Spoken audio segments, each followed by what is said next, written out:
Hi, everyone. This is Paul Casey, the Kempo Karate Hall of Fame educational video series where we discuss Kempo-related martial arts systems that are influenced or have influenced Kempo.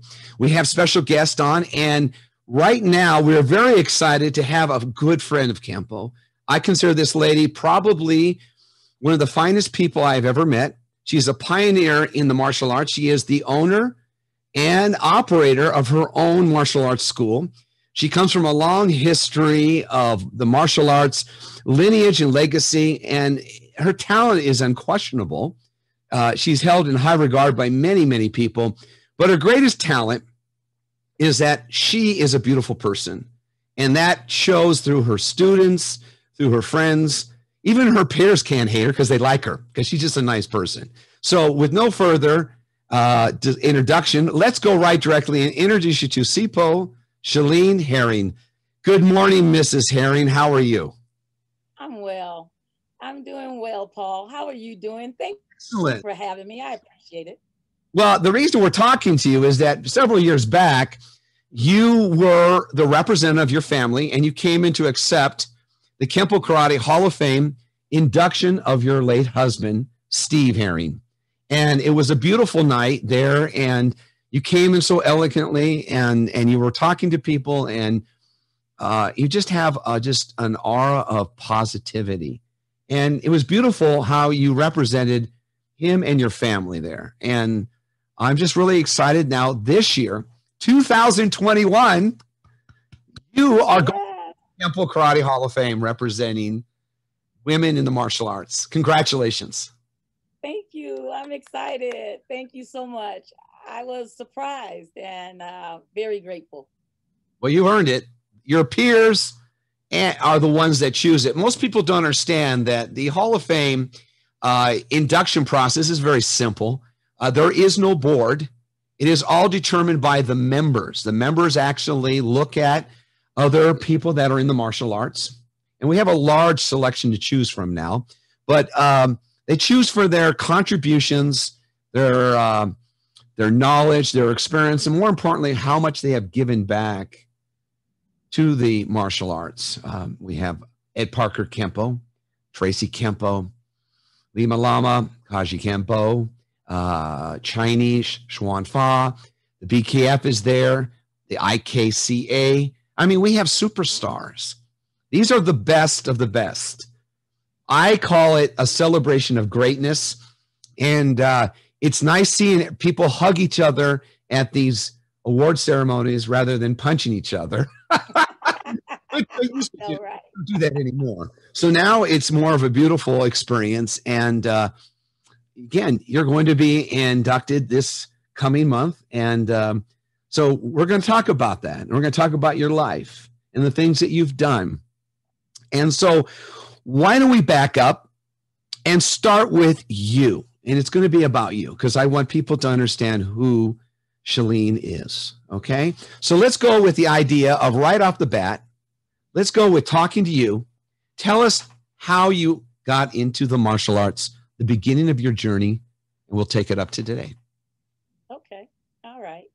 I started martial arts in the summer of '73. I was at UC Riverside. And when I took Shotokan class, I was looking to defend myself. I had already had some ugly experiences in my life, and I needed to learn how to defend myself. So sole vision was I needed to beat somebody up. If someone came to me and if the answer is no, and they keep going, I'm going to take them out. So my goal was to learn how to take people out. And then when I met my instructor and then becoming my husband, he showed me another way. But initially, when I started martial arts, I wanted to fight. I needed to be the baddest bad girl, because I was not going to be intimidated and frightened again in my life. So I was working on confidence. I was looking for the ability to stand up for myself. And that started my journey in martial arts. And then I came to Kempo. So I spent 48 years in martial arts. And when I came to Kempo, my instructor, Steve, showed me another way. He gave me another way of looking at life, really. Martial arts became a life journey. I started for the fight and I learned how to fight and I got all of that out of me. And then I started finding out the true vision of martial arts. So I went from fighting to teaching to healing and learning how to be the best possible me. And that's my martial arts journey has gotten me better and better and better in life. And then I realized it's not just about fighting. It's about how to be the best possible self. And how do we give that to others? And now I've been in business for the last 25 years, a little over 25 years. In business, having a studio. I've always studied. I've never stopped studying. I was taught that the only way you get better is to continue to do it. And if you don't give it away, you won't get better. So my journey in giving it away has made me the person I am today. I give it away, and through my business, I'm working with kids. So now my focus as I move into 48 years of studying martial arts is how do I teach others how to get there? So my journey now is getting programs together for my youth and even adults, because I teach Tai-Chi Chuan, and I am fortunate to be getting back into business after COVID-19 and learning how to do business in another way, changing lives and making sure I'm able to stay connected. And I'm doing that. And then the Tai Chi came back. I've always taught Tai Chi, but now I'm working with seniors in Tai Chi and rehabilitation, Tai Chair, and that kind of a thing. And it's just teaching those people who've lived much longer than all of us. And they have a way of life, but their way of life with the physical challenges is hard. So now I'm teaching them how to make the best of what you have. If you have a breath in your body, then you can have a great day because you can figure out how to make it work for yourself. And that's what we're here to do, is figure out how to make it work, do something good for somebody else, and then we're ready to leave this planet. We want to leave it better than we found it. So that's my journey, is to enjoy, be present, and give as much of it away as I possibly can. You know, it's interesting you brought up how you started off in Shotokan. And I think the misconception on most people, the layman, the novice, is that I'm going to walk into a school and I'm going to learn to be a badass. I'm going to be able to beat people up or kick people's butt. And honestly, it's funny is that mindset is a very, very, very small percentage of actually what's going to happen in your life. You're probably going to spend most of your life training for combat, yet you'll probably never use combat if you evolve. And the focus of just punching, kicking, and hurting another individual is so limited. That's like a last result. If you know, I use a lot of references through books and such that I have here. Some of the treatises that I use, obviously, I'm heavy on Mr. Parker's Infinite Insights, Volume 1 through 5. And he talks about the preparatory considerations. And the other two people I like would be Sun Tzu's The Art of War. Yes. And also Miyamoto Musashi's The Book of Five Rings. And when, you know, in this time I've been here, it seems like it was yesterday, but it seems like a long time ago, this journey. And I can relate to what you're saying. I walked into Pasadena with a goal to learn to not get my butt kicked. Okay. Because I had been in a tournament with Frank Trejo.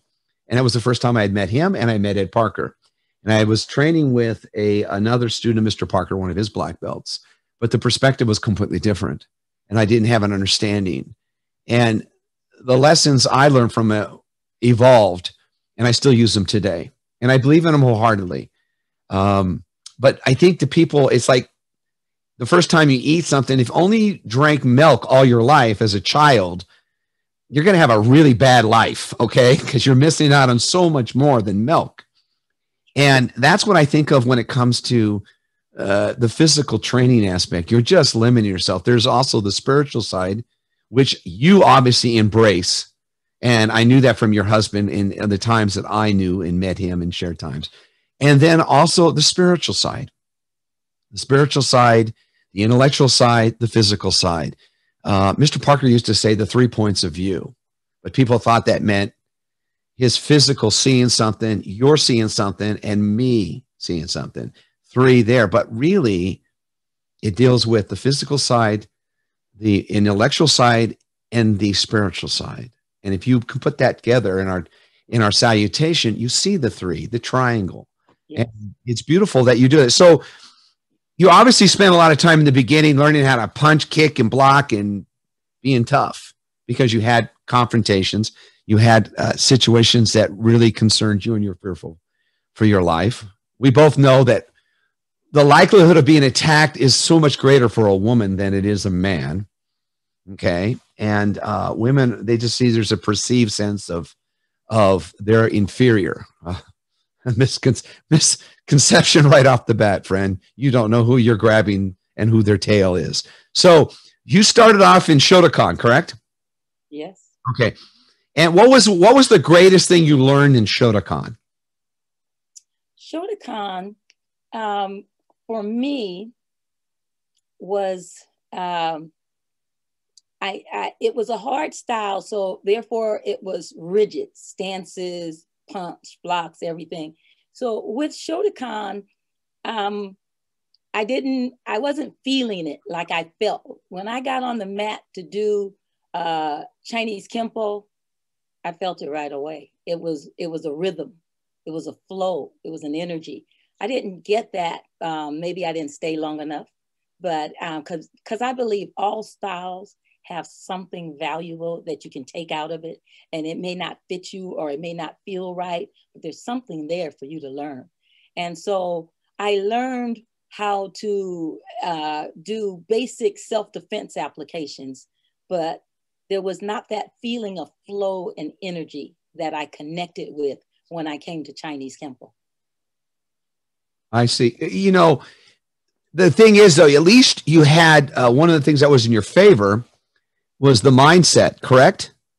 Was that the first lessons you learned? Yes, absolutely. That was my lesson with Frank. His first lesson after watching me get destroyed by a BKF fighter, he said, you know why you lost? And I said, yeah, the guy beat me. He said, no. There are 2 battles in this world. There's the one in your mind and there's the one in the ring. Why don't you expand on that for us? Because that lesson is true in all martial arts. You obviously saw that when you were in the Shotokan. At least it fit that need that you had at that moment. But you realized there had to be more to it than that. Am I correct? Yes, absolutely. Actually, the one that you have in the ring is just insignificance. What happens in your mind is everything, because you either are going to be in a mindset to win, or a mindset of doubt, or you're all over the map and you're not very clear. So to be clear in the mind and to understand what your focus is, what's the purpose, what's the outcome, where are you going from start to finish? What do you hope to resolve? That's something that takes a while to learn. But once you understand, it starts inside, it starts in the mind, it starts even in the heart. Actually, if it comes from the heart space, it's unpolarized.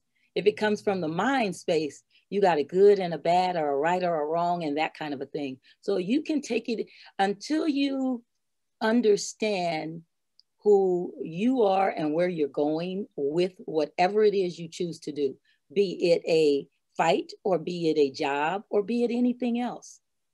Even a simple conversation with the person you're dreading and you're thinking, oh, you know what? They're going to think this, I'm going to think that, we're going to do this, and we're not going to make it. If you come in with those preconceived notions, then you had the fight already. So you're just going to go through the motions after that. So what you have to do is utilize that. What is it that you want? What's the end result? And then you work yourself into that and you continue the path. You map it all out. You know, it's funny you say, well, for me, it was the metaphor of the ring in life. is really what that meant. Mm-hmm. Prepared to be in life, you better get right. Otherwise, life will destroy you. And we're sadly seeing that in this past year of the pandemic, where a lot of lives were destroyed because they had a false sense of importance. They put too much emphasis on a materialistic thing or some kind of title, and they don't realize that there is much more to that in life. There is a very, very famous quote, and I will use it right now while you're here because I want to appeal to your educational side, which I know you do with the children.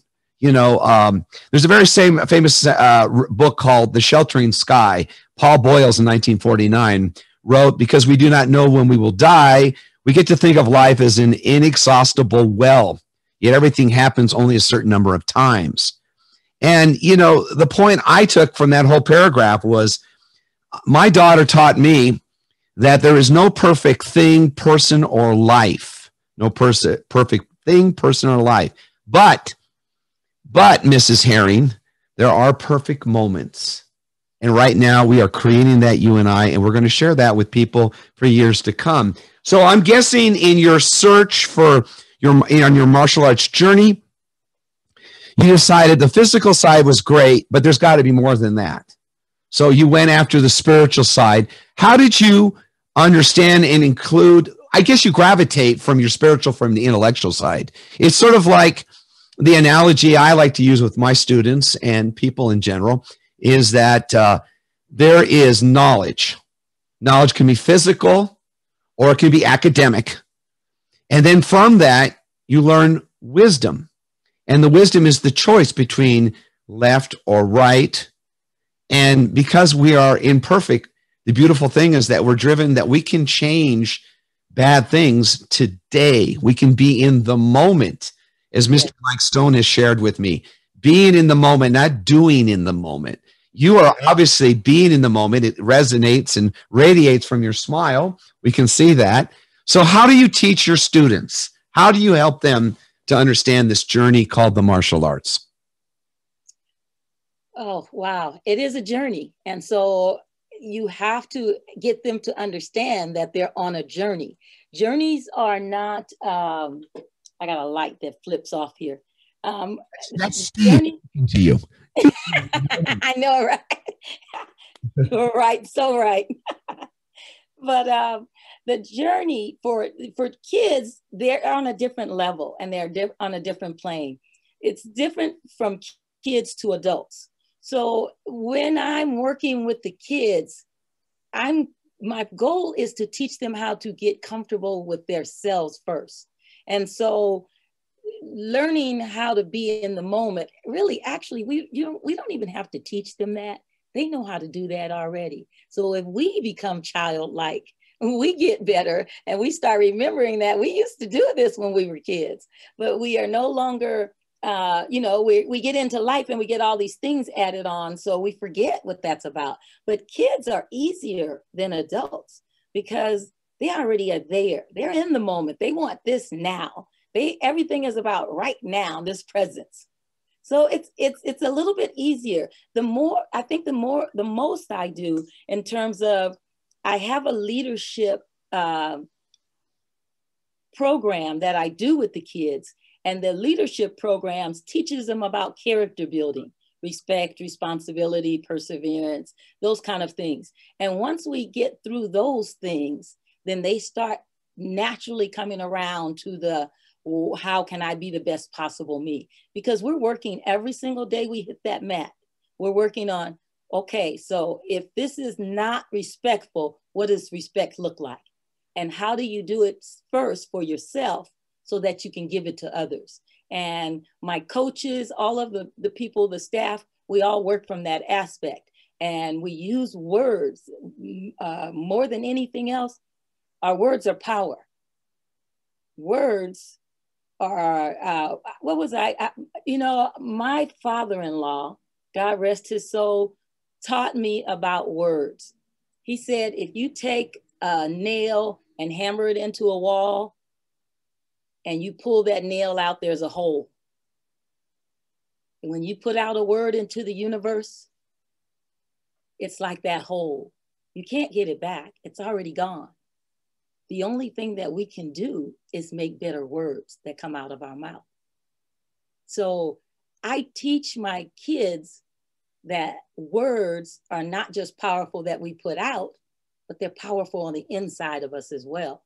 So if we use the power words and keep ourselves in that right place, then we're going to move through that journey where we need to go, because it's just a natural phenomenon. That's the law of life. It's part of life. It's funny you bring that up, because Mike Stone references as we all come from light and love. The original light, and then we become through love, through people bringing us into this. And it's a choice that we made to be here. Now, we're not here forever. We're here for a purpose. It could be a short purpose, or it could be long and lengthy. Whatever, it should be a choice that we know, as you knew when you were in another system, that it was time to move on, to gravitate to the next level of your martial arts journey. And I think you're absolutely right when it comes to the choice of words. We're so quick to hurt one another by saying something. We use the technology that we're aware of, cell phones, texting, the social media platform.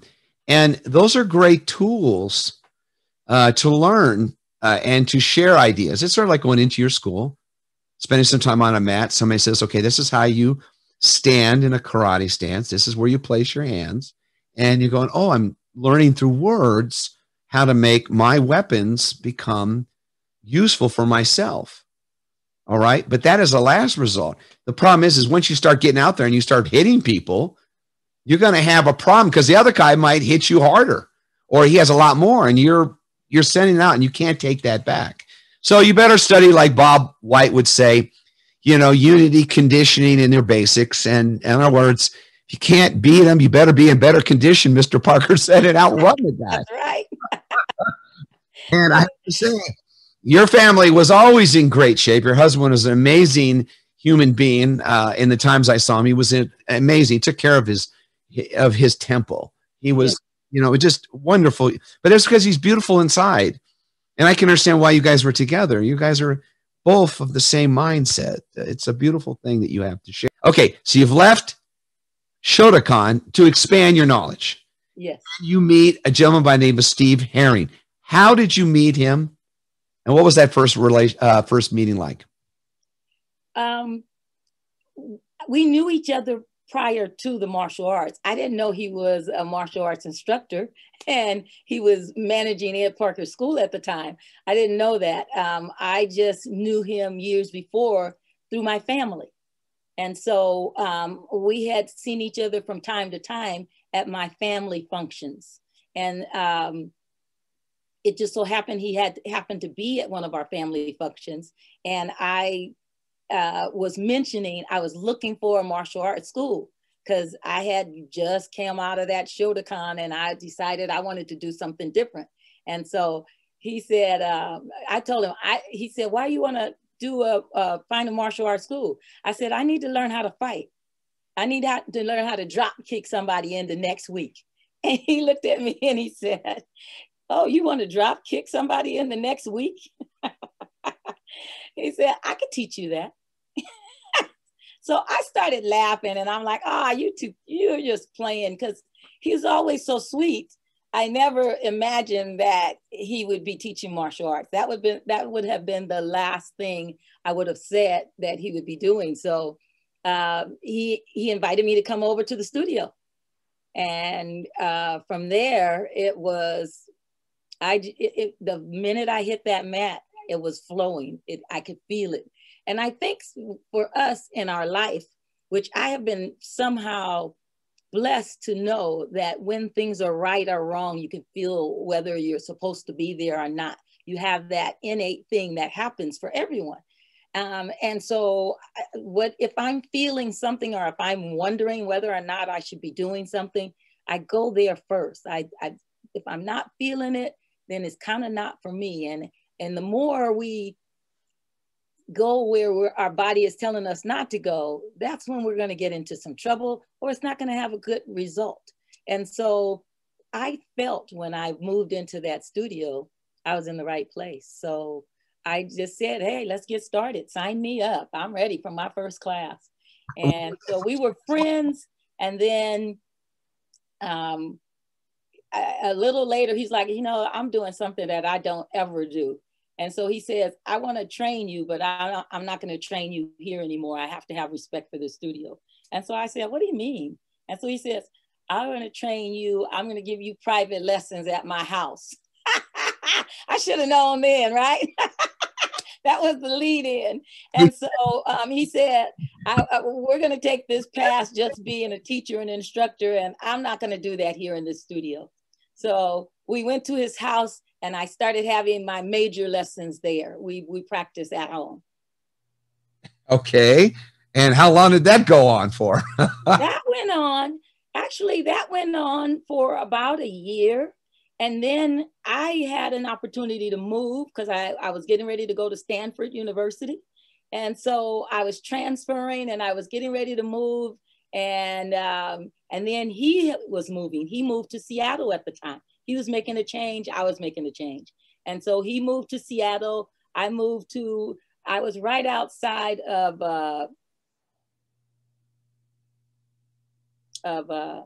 what's the city? Okay, I lost it for a moment, but I was moving close to campus to go to Stanford. And so I was Northern California. He was in Seattle, and he invited me up to come for a visit. And I went up for a visit and he asked me to marry him. Oh, wow. I said no 3 times. I was like, I left and went back because I had a plan. I was going to Stanford and I was going to do these things. And he came down to visit me. I went up to visit him back and forth a few times. And the 3rd time I went up, he says, I'm going to ask you again. Don't go back. Stay with me and marry me. And again, I went inside trying to feel that thing out, saying, okay, should I, shouldn't I? How is this going to change my life? Everything that I came up, every argument that I put up why I should not stay, he had a real reasonable reason why I should stay. So I stayed. I said, okay, yes, I will. So I got married, and that was 1980. We married in Seattle. Oh, that's wonderful. Children? Did you have any children? Yes, we have 2 kids. We have a boy and a girl, Sarah and Solomon, and they are my heart space right now. They were 12 when Steve passed away. And so that journey after, it was lovely, wonderful, all the way. Dad was the rise and set. I thought Dad spoiled them horribly. And I didn't understand why. I always thought, you know what, he's just making them rotten. They're going to be horrible kids. So we have this different way of parenting. I was the enforcer and the strict person, and he was it's okay, we got this, we got this. And so when he wanted to save them from stern, mean mama, he'd take them out and they disappear and he do whatever they do. And so I didn't know, he didn't have maybe he knew, I don't know, but he knew the time was short and he gave them everything he had in those years, everything he had. So he was the sun that rose and set around those 2 kids. And when Dad left us, they had a tough time. And so did I. It was really unbelievably hard. I do know that martial arts is what kept me going. It saved me.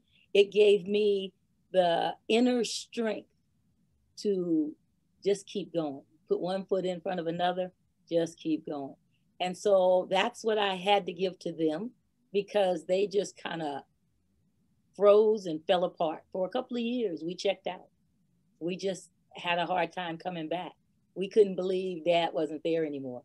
So we had a journey together that was a struggle, and then we persevered and came through. And it was because of my martial arts training. And I shouldn't say that.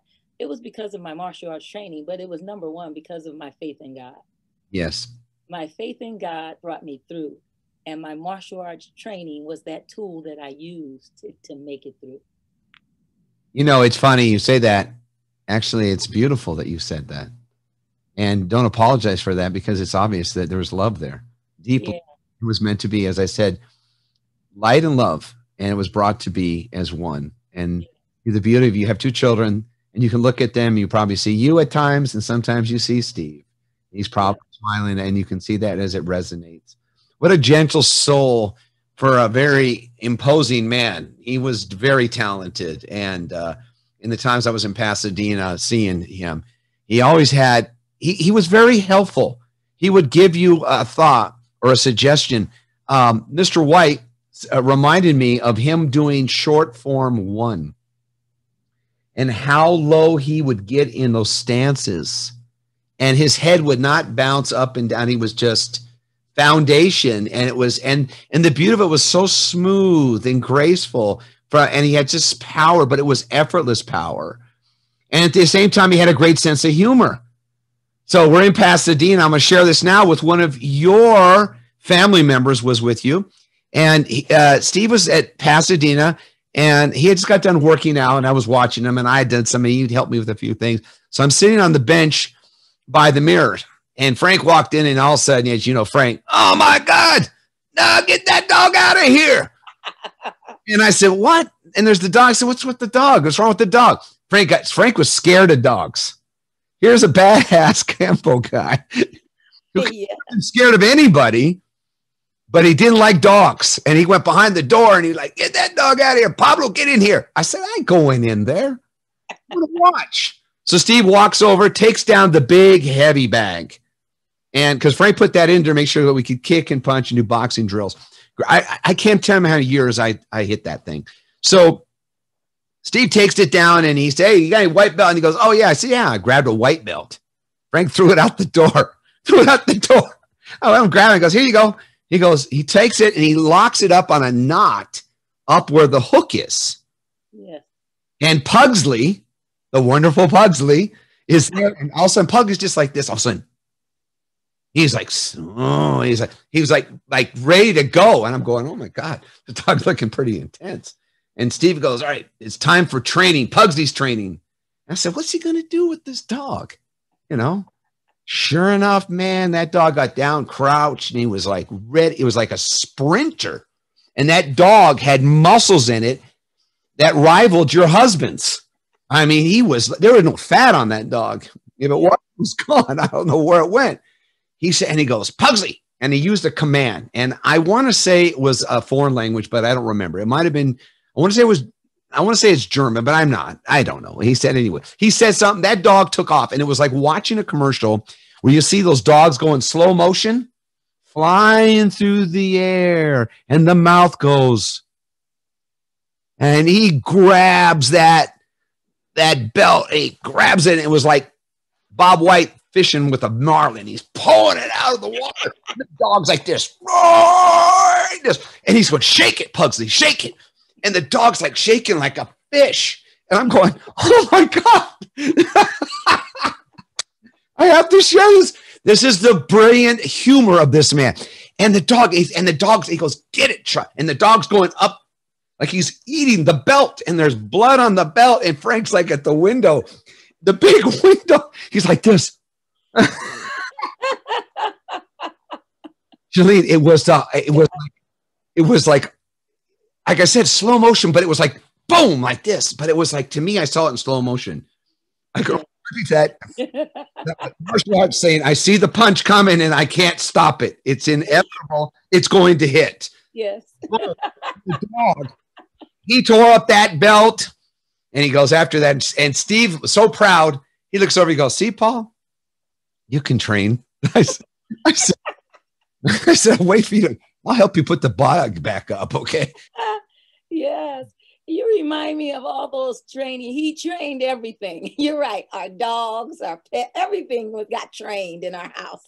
But yes, he was really, really amazing with dogs. Yeah. And he trained them well. So I guess, I never thought about this before, but really, Paul, he was really good at teaching.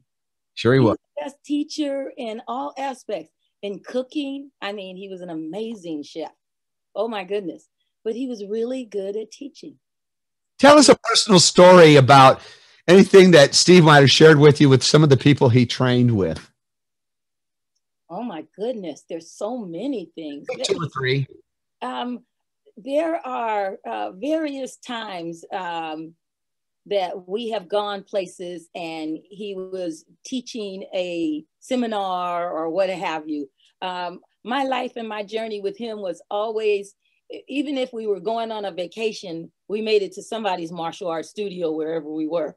And we always enjoyed getting on the mat and working out with people. And so he would pick, you know, like if they ask him for something, like say a weapon or whatever, we had, what was it? We worked out and we were doing cane. It's a cane set from our Silum.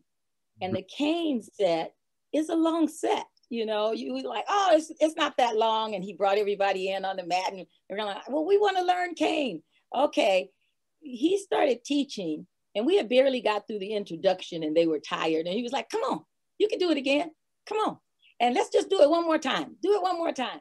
Do it one more time. Didn't mean it was one more time. Do it one more time, that we were going to do it and do it and do it until you got it right. And so he had that way of making you learn, even when you didn't want to learn. You were just like, oh, I'm tired. Can we stop now? And he was like, oh yeah, we're going to stop in a few minutes. Let's just put this thing to some music, or let's just do this. Let's try this and let's try that. And you would be working out for hours. And then after you were about to fall out, we get up and we all go out and eat. And I remember doing this with Mr. Parker a few times too at the studio. We would eat, and then with Mr. Parker, we went downtown.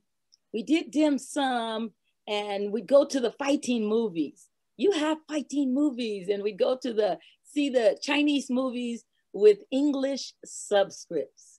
And it was fun because we'd spend the whole day working out. The afternoon, we'd feed ourselves. We'd go and we sit and we'd watch all of these beautiful, wonderful fighting movies.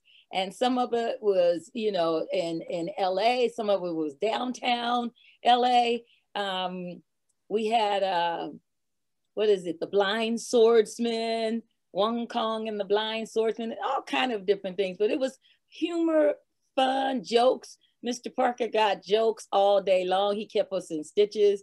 And even if we were in groups where Steve had us in the backyard, we'd end up at a fighting movie somewhere and having a good time, and then stitches with jokes and laughter. So we were always, it was hard work, but a lot of fun, a lot of, I don't know, I just felt like it was always family. I was with my family. I didn't never get enough of it. It was a good time in the passing school. I remember watching Steve do the Tiger and Crane from the Hungar system. He just killed it. Yeah. I said, there's no way anybody else can do that. This man is amazing. He got that from Mr. Parker, though. Yeah, Mr. Parker used to do that set. And oh my gosh, I couldn't believe how he did that set. So, and Steve imitated him just perfectly. Just perfectly. They had a wonderful relationship. They did. They did. Parker, when you know, you can, like any family member, and we all know this, so those that are listening, you can have disagreements. It doesn't mean you hate each other. It just means you disagree, because that's our human nature. And also, by exchanging ideas and different positions or points of view, you can learn something. Right. I learned to really appreciate a dog that can fly in the air and tear down a belt. I didn't hide. Yeah. I thought, man, I want to be able to do that. And sure enough, later in life, I did have animals that would give their lives to save me, but I didn't train them like that. I just let them lick me. They were vicious lickers. So it's interesting that you say, so let's move on a little bit. You, in your training, you have a couple of things that you like to do in your principles. And I'm going to read directly from that. I'm going to quote, you were on the symposium with the women, and this was presented by Barbara White. So you wrote this and you said, Kenpo training has given me many tools, not just self-defense, but life tools. Again, many tools, not just self-defense, but life tools. The three major life tools that I can use daily, and I'm going to ask you to expand on them, is proper breathing, exercise, confidence. Why don't you share your thoughts on those tools that you wrote about? Okay. Yes. Really, when I was asked to do that symposium, they wanted me to talk about some other things, but that was the one thing that I think they chose out to do. And it ended up being perfect because I think, you know, after 40 years, 48 years of doing martial arts, and that journey has taught me a lot of things. And those were the three things that came to mind. The breathing aspect of it was everything is about the breath. When we wake up in the morning, if we don't have breath, we don't have life. So everything is about the breath. There's power in breath. There's healing in breath. Everything is about the breath. And so I learned that with my Tai-Chi Chuan. Tai-Chi I've studied Tai-Chi Chuan about maybe close to over 35 years, maybe about 38 years or so. With Tai-Chi Chuan, the movements, the sets, the things, it's all martial arts. It's all the same. It's a family member. It complements, because even in our Kempo and anything else we do, if we don't use the proper breathing, we're going to either not have enough power or we're going to hurt ourselves. And so breathing in a right way is important. Not just in fighting, because you have the power in the fighting, but in the healing. When you're breathing, you're putting the body to the center. It's bringing the body back to center. And once you get to the center, everything heals itself. So it's from the inside out. Your breath and your breathing controls how the body heals, how the body corrects problems, how we do everything. So breathing is important. Exercise, the other aspect, a lot of times we have our kids in now, more so than ever, they are sedentary, they do the computer stuff, it's all digital, a lot of sitting, and the bodies are not working. And if you're not physically engaged in something, and something's cardiovascular, whether it be stretching, whether it be doing anything. And this is for the rest of the life, because it's like a car. If you have a car and you don't put oil in it, you don't put gas in it, you don't take care of it, it messes up and it stops. It doesn't help you. So we need to use the bodies like we use the cars. Our bodies are just a tool. It's the tool that we use to have the best quality life we can. Because who wants to get older and you have no quality of life? Or if you're in a wheelchair or you're on the cane or whatever, you want to be able to utilize everything that you have for as long as you can. And nothing is promised. Absolutely nothing is promised. But if you do it in a way that creates balance for yourself, if you exercise and you're breathing, then you are absolutely going to have your best quality of life, whatever that is. You just choose to have it. Commit yourself to having it. And therefore, you will engage in more things that bring that for you. So exercise, very important. No matter what age, no matter how long, you do whatever you can for as long as you can. And we have to train our kids in that way. And the other thing is, I believe you said confidence. I don't remember, but for me, confidence is the first thing that martial arts has helped me with. And so it's an important factor. And I think with confidence, we have to understand it's not about our egos and it's not about who we can prove ourselves to. It's about working from the inside out. The confidence that we get from learning martial arts, that tool that I use it in all aspects of life because it's the confidence in anything. If you want to learn a form, if you want to learn something new and, you've never done it before, you have to have the confidence that you can. And that is important, knowing that you can.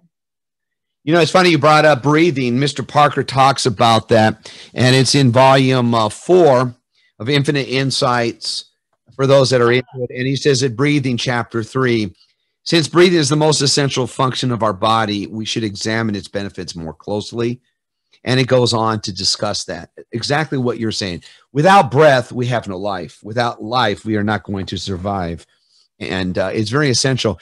Mr. Parker always used to say when it comes to battle, he would talent and ability are, you know, essentially what will win a fight, but conditioning will take over when the skills are not matched. And you, in other words, you have to exercise. If you don't do that, you're going to end up on the ground, and we don't like to be on the ground. He also addresses that with what you said in fear. You said confidence. He says, fear no man, but respect all. That goes to the self-confidence aspect that you speak about. And I think that's something you need to understand. The young martial artists, even the seasoned martial artists, you have to remember, go within yourself to get those answers. If you're not ready there, you're going to get destroyed. And if you follow people like Sun Tzu, you can win a fight without ever raising your hand. Yeah, there you are. Yes. And Parker told me that one time. He said that to me. He goes, you know, Paul, you don't have to fight every time. You can walk away and come back another day. There you go. Those who fight and walk away live to fight another day. And he was big on that stuff. Yes, that was his famous words. I mean, by that, right? Yeah, amazing man. I mean, I reference the Zen of Kempo a lot, and his right, and all the other ones. You know, and the preparatory considerations. And one thing that I think that you do, and I've broken it down from 8 down to 4. And basically, the situation of learning to stand, teaching your students that awareness is just not limited to a fight. You're in a sanctuary right now. You're in your place. I'm in my place. We feel self-confident that nothing's going to happen unless a plane drops on Earth or we have a natural disaster, but generally nothing's going to happen. It's when we leave the sanctuary that things can happen to us, and we have to be aware of that. So when you're walking down the sidewalk, make sure there's no cracks, you trip. Don't be looking at your phone. Make sure it's a dry surface, you don't fall and slip. Kids are running, they're going to fall and get hurt. They realize that. Second thing is that you look at when you get in your car, you don't have a false sense of security there. Because nobody's going to hurt me if I'm in my car. Well, there could be a fool that drives down the street, hits you in the car, you're in an accident, you break your leg, something happens. So understanding that. And then the second part I look at, and which is something that is very important. The student comes into your school at Twin Dragons, and they're going to train. Have a plan. Learn to do what you need to do. And then have that mindset that says, I'm going to live, not die. And then when pushed to that situation, the final one is say, you know what? Execution without doubt. And that's what it is. Like you said, you teach these kids, they are enthusiastic. We need to go back to being childlike. They're the children of God. You know, the beauty of a smile of a kid coming up. My little guy, he's amazing. Because of him, I see so many different things that for 11 years of my daughter's life, I never saw. But I saw what Jobina wanted to teach me and to inspire me. Now I see people like you, and you embody that. You are that positive light to inspire other people. And it just seems that it's a beautiful thing in your family. Are your children training with you in the martial arts, or? Yes, they still train. My daughter and my son, they are not living with me anymore. So, you know, they're grown and gone kind of thing, but they still come back. They're still working out. They were amazing martial artists. Their dad took them to heights that, I mean, Steve made me understand that kids were able to do martial arts as well as anything else. Again, he was such a good trainer. He made them train and they didn't know they were training. And so they have been training all their lives. So when they were, you know, in competition, he got them through that confidence part. Because I can remember my daughter would work out and she would go to a tournament And I can remember many of the judges who would sit there, she'd get up in front of them and look at them and start crying. And then Steve would come up and introduce her. And then she would do a form like no other. It would be so scary to watch that kid do that form. And you're like, whoa, where did that come from? They thought she was going to do the D thing, and she would just be off the chain. And my son, the same way. He was always, though, that she was that one, I'm not doing it unless my dad is next to me thing. And he was the where, who, why, let me go, let me jump, how. And so he's really acrobatic, very limber, has good command of his body. So I don't even know that they really understand what they've been put through. You know, it's kind of, I remember my grandmother teaching me things, and I used to think to myself, oh, here she goes again, giving me that information. You know, what is it? You're going to reap just to what you sow. Yeah. I didn't get that until probably in my late 20s. And finally, when it clicked for me, the true meaning of reaping what you sow, it was like, oh my goodness, that's powerful. I need to change some things. And so I think that's for my kids. They don't get it now. I don't see they get it yet, Paul. We've led them to the water, and they will figure it out soon enough. It's their journey, but that's with all the kids that I teach now. They may not get it while we're giving it to them, but they're going to tap into it because it's going to the inside. We're putting stuff on the inside that's going to flower and flourish later. That's beautiful. You know, children, like I said, are our future. They're the greatest resource. Our future will be determined by them. If they're giving great lessons in life and learn to evolve from that and expand, they will make that decision instead of poor decisions from a lack of education. It's so essential. These early years will set them for later. So now let's talk about some of the things that you do, your current situation, you're teaching, you've been in the school. Why don't you tell us about how long you've been there? And then let's expand on some of the things like how you specifically teach, in Chinese Kempo, Northern Silum, classical Asian weapons training, and then Tai Chi. And I think it's really important that you expand on the Tai Chi, because a lot of people think that just slow motion stretching in the park. Mm-hmm. Tai Chi is actually a badass martial art. People don't understand that. Yes. They're just used to seeing people do that. So why don't you tell us a little more about that, Shelene? Oh, my journey without Steve, I moved the studio, and I've been in Altadena. My studio is in Altadena, and I've been here probably 11 years, something like that, about 11 years. And I reframed what I put my focus in instruction, because at the time when I made that move, it was big, because all the students that I had before being, I don't know, I'm thinking I might be 8 miles away, but it was a big difference for the student body. And so in Altadena, it's a community setting.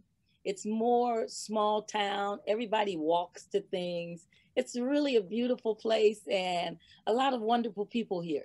So I had to figure out what my community was. And it was more, I geared things more towards children at that time.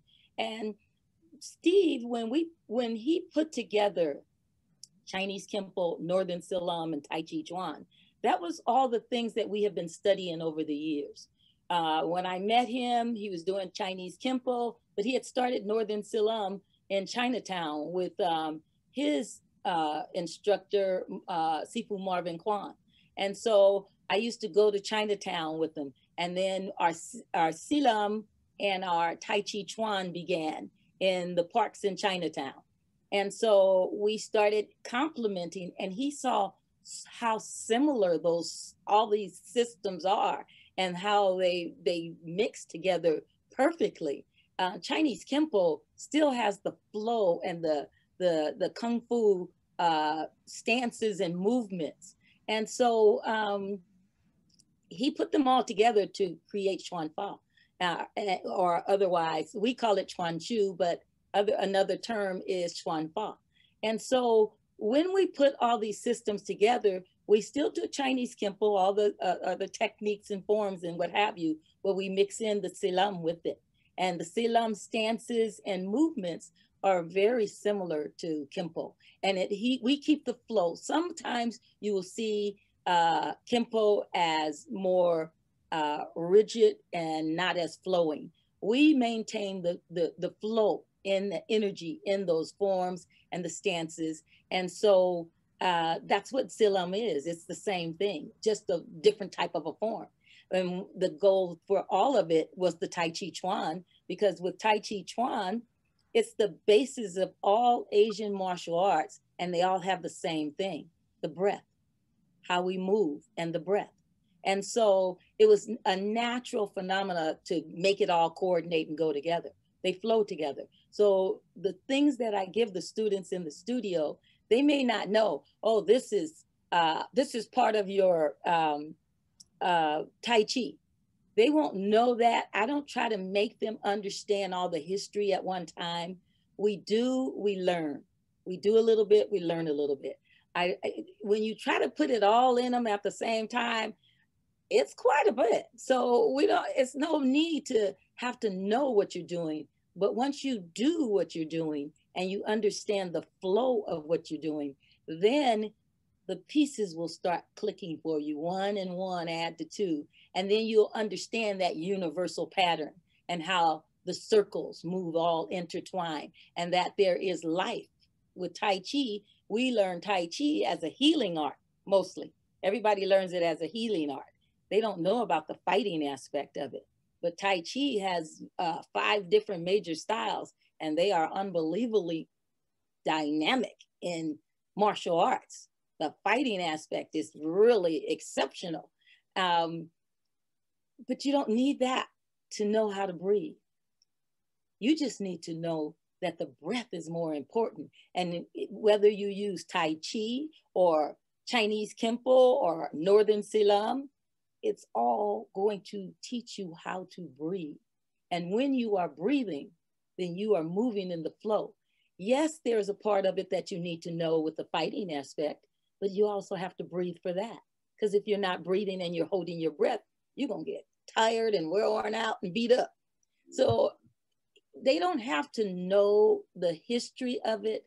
They just have to learn how to do it and apply it. And then they can get to the history later. You come around to the history. Like you said in the beginning, Paul, all of this is a journey. It's not something that you do for right now, today, and it's over. It's a journey. And in that journey, you get to the place you need to go whenever that time comes. You know, it's interesting that you brought that up. And I think I'm going to quote something I know your husband probably and you have used as a reference, as the Tao Te Ching by Lao. Yeah. Okay.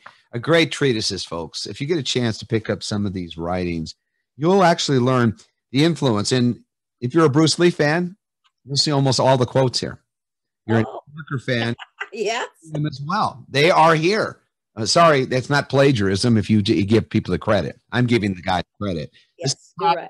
Actually, this is more read and sold more copies, this book here, than the Bible. Is that possible? Yes, it is. Oh, yes, yes. I don't realize that. So I'm going to quote something that fits right directly into what you're saying. And Lao Tzu, he defines these things, and I'm going to go to chapter 19. And it is, these three are the outward forms alone. They are not sufficient in themselves. So collectively, he's saying, it is more important to see the simplicity, to realize our true nature, to cast off selfishness, and to temper desire. All right? So there's something for you to think about, folks. Get the book, read it. Come over and spend some quality time with Sipoo. If you're going to be in Las Vegas, come and see her. She's wonderful. I know that people are going to be excited to see you. I know that you're going to be a big hit there, and you're going to bring some fresh air into the room. Thank you so very much for spending this morning with us. And I wish you all the best. You're just a wonderful lady. Thank you so much, Paul. I appreciate it. I'm excited to see you in June, and I am looking forward to it. But I wish you all the best. We've known each other for a number of years, and I am so grateful to have you in my life. It's wonderful, and you brought back some wonderful, good memories that I hadn't thought about in a while. It's nice to be with family. God bless you. You have a beautiful day. With no further ado, folks, on behalf of the Kenpo Karate Hall of Fame, we are grateful to have Shelene here with us, and we wish you the very best. Salute. Thank you.